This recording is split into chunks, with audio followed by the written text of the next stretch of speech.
अब आप नहीं सुन सकेंगे आईपीसी की धारा 302, 307, 420, क्योंकि आज से ये नियम बदल गए हैं, धाराएं बदल गई हैं।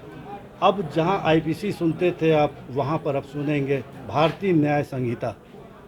अब मेरे साथ कुछ अधिवक्ता हैं, सुशील चंद साहनी जी हैं, अधिवक्ता हैं वरिष्ठ। क्या अंतर आएगा, क्या लगता है कि जो आज से परिवर्तन हुआ है, धाराएं बदली हैं, इसमें क्या कुछ लगता है कि इससे कुछ अंतर आने वाला है? अब धारा इसे अब देखिए, भारतीय दंड संहिता को बदल के भारतीय न्याय संहिता किया गया। भारतीय दंड संहिता में पहले जो है 511 धाराएं थी।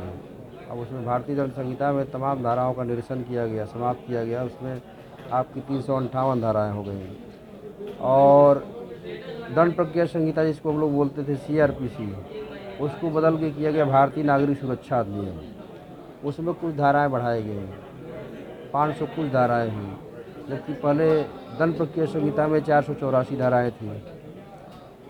इसी तरह से जो साक्ष्य अधिनियम है, साक्ष्य अधिनियम में भी कुछ धाराओं को समाप्त किया गया।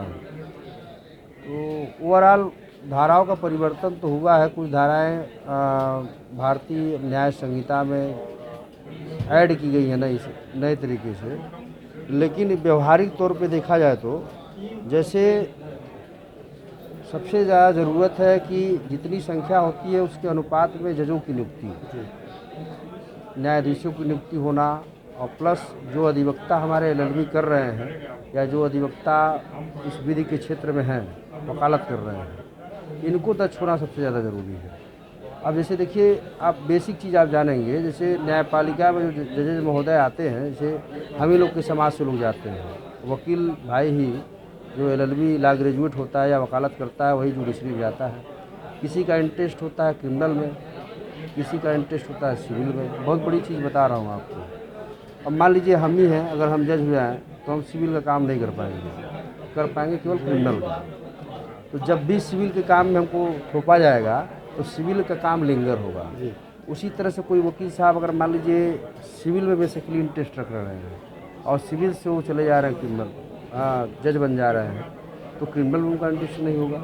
तो कहने का मतलब ये कि जैसे इस स्तर पे व्यापक सुधार की ज़रूरत है। जो जजों की नियुक्ति होती है वहाँ उनको व्यापक स्तर पर ट्रेनिंग देने की ज़रूरत है, जिससे वो क्रिमिनल साइड, सिविल साइड, सारे साइड को अच्छी तरह से बखूबी जान जाएंगे, तब त्वरित न्याय जनता को मिल पाएगा।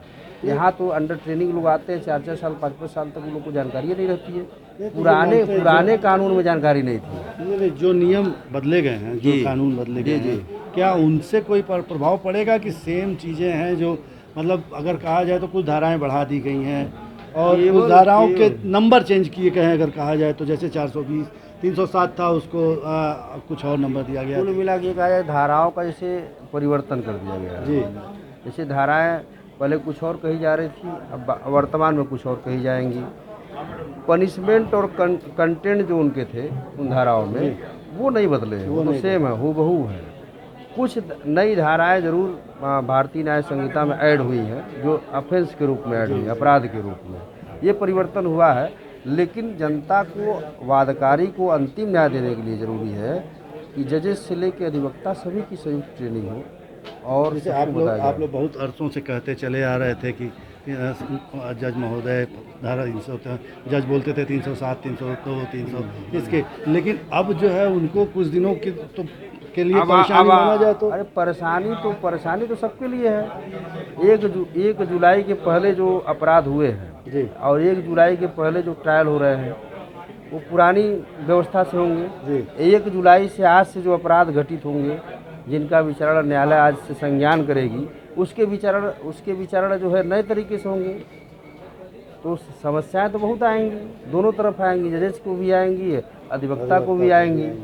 लेकिन जैसे ओवरऑल देखा जाए, जैसे जनता को लाभ कैसे मिले, इस पर सबको विचार करना चाहिए। जनता को लाभ देने के लिए ज़रूरी है कि अधिवक्ता से लेकर न्यायाधीश सबको दक्ष होना चाहिए। इसके लिए ज़रूरी है बेहतर तरीके से प्रशिक्षण। और कुछ अधिवक्ता हमारे साथ हैं, उनसे हम जान लेते हैं कि क्या अंतर आएगा इससे। सर, क्या लगता है कि जो आज से धाराएं चेंज हुई हैं, आईपीसी की जगह BNS जी, तो क्या अंतर आएगा? जनता को क्या लाभ मिलने वाला है उससे? मुझे लगता है जनता को उससे कोई लाभ नहीं मिलना है। केवल मामले जल्दी निस्तारित होंगे और न्याय नहीं होगा। अच्छा, मामले जल्दी जल्दी निस्तारित होगा, निस्तारण तेज होगा, न्याय नहीं हो पाएगा, मुझे यही लगता है। लेकिन नए हमको कानून लगता है कि जिस तरह से चेंजेज हुए काफ़ी समय, अब तो नए तरीके से उसको पढ़ने की आवश्यकता भी पड़ेगी। नए तरीके से केवल नाम बदलने से नया तरीका तो होता नहीं, जी। तो और कानून को केवल कठोर बना देने से न्याय संभव नहीं है। जी। अभी पिछले दिनों तमाम ऐसे कानून बने, जैसे पॉक्सो को उदाहरण के रूप में ले लीजिए। पॉक्सो एक्ट बना बच्चों के खिलाफ, सेक्सुअल ऑफेंसेस के खिलाफ, लेकिन उससे फर्जी मामलों में बढ़ोतरी हुई और कोई अपराध अभी भी हो रहे हैं बच्चों के खिलाफ। कानून को कठोर बना देने से अपराध नहीं रुकता है। अपराध रोकने के लिए सिस्टम में जो आमूलचूल परिवर्तन की ज़रूरत है, सरकार को उस पर ध्यान देने की ज़रूरत है, न कि धाराओं को बदलने से और नाम बदलने की ज़रूरत है। तो ये थे वो अधिवक्ता जिनका साफ कहना है सिस्टम को बदलने की ज़रूरत है, ना कि धाराओं को बदलने की। पहल 24 के लिए गोरखपुर से पंकज श्रीवास्तव।